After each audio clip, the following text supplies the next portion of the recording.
नहमदुहु व नुसल्ली अला रसूलिहिल करीम। अम्मा बाद फ़अऊज़ु बिल्लाहि मिनश्शैतानिर रजीम। बिस्मिल्लाहिर रहमानिर रहीम। अस्सलामु अलैकुम व रहमतुल्लाहि व बरकातुहू। उम्मीद करता हूँ नाज़रीन आप लोग खैरियत से होंगे। हमारे आज के जो प्रोग्राम का टॉपिक है वो है जादू का इलाज नीले धागे से। आप लोगों के साथ कभी कोई मसला हो, सर में दर्द है, कोई जिस्म में भारीपन है, या किसी को नज़र हो गया, अचानक कोई बंदा चलता हुआ बंदा जो है बैठ गया, अचानक किसी बंदे का जो है मूड में चेंजिंग आ गई और कोई ख़ास वजूहत भी नहीं है, आप समझते हैं कि उसको नज़र लग गई है या उसके साथ कोई और ऐसा मसला है कि जो रूहानियत से करीब तर है, तो उसके लिए अगर आप समझते हैं कि उसके साथ कोई किसी ने टूना कर दिया है, जादू कर दिया है, बंदिश कर दी है, या इसको नज़र लग चुकी है, या किसी किस्म का कोई छोटा मोटा रूहानी मसला है, तो आपने उसके लिए ऐसा करना है कि आपने नीले रंग का धागा लेना है, उसके कद के मुताबिक नापना है। चाहे तो खड़ा करके नाप लें, चाहे तो उसको लटा के उसके पाँव के अंगूठे से लेकर सर की चोटी तक उसको आप नाप लें। नापने के बाद नीले रंग का धागा हो, जैसे आसमानी कलर का धागा होता है, इस कलर धागे को आपने 7 गुना कर लेना है।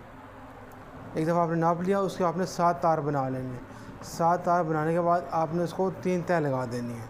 पहले फोल्ड की एक तय लगी, फिर दूसरी तय, फिर तीसरी तय, फिर आपने उसमें हल्की सी गिठां लगानी, हल्की सी, और उस गिठां को आपने ओपन रखना है। फिर आपने इसमें एक दफ़ा सूरत फलक और बिस्मिल्लाहिर्रहमानिर्रहीम पढ़ के सूरत फलक, बिस्मिल्लाहिर्रहमानिर्रहीम पढ़ के सूरत नास पढ़ा, और आपने उसमें फूंक मारनी है, और वो जो गिठां आपने ढीली की हुई है सुराख में फूंक मार के आपने उसको टाइट कर देना है।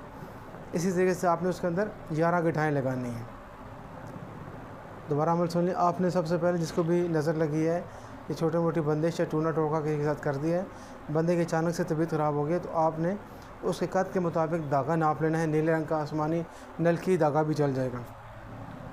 आपने इसको लिटा के नाप लें या खड़े होकर नाप लें, और ज़मीन पाँव के अंगूठे से लेकर सर के चोटी तक आपने उसको नाप लिया। फिर आपके पास एक पैमाइश आ गई कि इसका कद इतना है। फिर आपने उसको 7 धागे बना लेने हैं। 7 धागे बनाने के बाद आपने उसको 3 गुना कर लेना है। 3 गुना करने के बाद आपने उसमें गिठां लगानी है, जिसको आपने टाइट नहीं करना, सुराख छोड़ देना है, हल्की सी गिठां लगानी। आपने उसमें बिस्मिल्लाहिर्रहमानिर्रहीम पढ़ के फलक पढ़ा, बिस्मिल्लाहिर्रहमानिर्रहीम पढ़ के सूरत नास पढ़ा, और उसमें फूंक मार के गिठां को टाइट कर दिया। फिर दूसरी गिठां लूज़ सी कर देनी है, उसमें आपने इस तरह फलक नास पढ़ के फूंक मार के आपने टोटली 11 गिठाएँ लगानी है। 11 गिठाएँ लगाने के बाद बाज़ औक़ात लोग उसको सरसों का तेल लगाते हैं, बाज़ औक़ात किसी तरह भी। बेहतर ये है कि इसको आप फ़ौरन कोयलों पे जलाएँ। कोयलों पे जलाएँ तो इंशाल्लाह इसमें से कोई बू वगैरह आएगी, मरीज़ आपका मुकम्मल तौर पर ठीक हो जाएगा। और अगर आप चाहें तो इस अमल को 1 दिन करें, चाहें तो 3 दिन करें। अगर 1 दिन में आराम आता है तो कोई मसला नहीं, आप मज़ीद ना करें, चाहे तो आप 3 दिन कर लें, ठीक है। इस तरह आप करने के बाद अब मरीज़ को इंशाल्लाह अल्लाह पाक मुकम्मल सही जवाब भी देंगे। आप चाहें तो इस अमल को 1 दिन करें, चाहे तो इस अमल को आप 7 दिन करें। और मेरी तरफ से इस अमल की सबको इजाज़त है।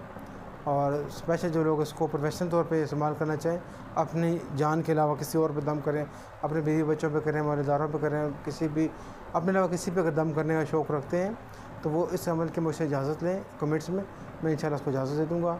उम्मीद करता हूँ कि आपको हमारा आज का प्रोग्राम पसंद आया होगा। इसके साथ ही आपसे इजाज़त चाहते हैं। अल्लाह हाफ़िज़।